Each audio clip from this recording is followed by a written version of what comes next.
നീ എന്നിട്ട് ഈ വാഴയമ്മക്ക് നോക്കിക്കട. ഇത് വളരണതല്ലാണ്ട് കൊലക്കണല്ല.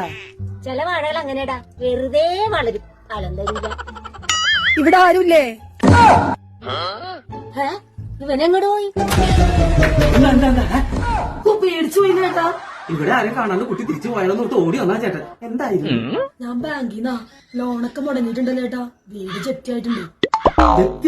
കുട്ടിക്കറിയോ, ഞാൻ കഷ്ടപ്പാടിന്റെ നടുക്കടലിലാണ്. ഈ കടലിന് കരയിലേക്ക് എറി വല്ല ജോലിക്കും പോയി ഈ ലോണം നടച്ചു ചേട്ടാ. ജോലിക്ക് പോയി എന്റെ അപ്പച്ചൻ മരിച്ചു പോയി. ചേട്ടൻ പോണം. ഞാനൊന്നും പറയട്ടെ കുട്ടി, പിന്നുള്ളത് എന്റെ കൊച്ചനിക്ക് വെച്ചു. അവൻ ബുദ്ധിക്ക് സ്ഥിരതയില്ലാതെ തിരുവനന്തപുരത്ത് ഒരു ആശുപത്രിയില്ല. അമ്മയില്ലേ? അമ്മയുടെ കാര്യമാണ് ഏറ്റവും കഷ്ടം.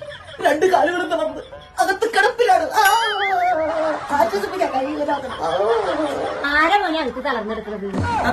തളർവാദം വന്ന് കിടക്കണമല്ല, അമ്മച്ചി ഇവിടുത്തെ പണിയൊക്കെ ചെയ്ത് തളർന്ന് കിടക്കണമെന്നാണ് ഞാൻ ഉദ്ദേശിച്ചത്. ഞാനെല്ലാം കേട്ടടാ, എന്റെ ഉരുക്കുപോലത്തെ കാലേ തളർന്നു പോയി നീ പറയൂലടാ പട്ടി. നാളെ മുതൽ നീ ജോലിക്കല്ലേ ലോൺ കൊണ്ടുപോയി അടിച്ചോളാം. മോള് വെച്ചോ. കുട്ടി, എന്താ? അമ്മയുടെ പീഡനം അനുഭവിക്കുന്ന ഈ വിവാഹത്തിന് പറ്റിയ ലോൺ ഉണ്ടോ? ബാങ്കിലേക്ക് വാ, ഞാൻ ശരിയാക്കി തരാം. മതി, ഈ ചവിട്ടിന്റെ വേദന ഒന്ന് പറഞ്ഞോട്ടെ, ഞാൻ വരാം.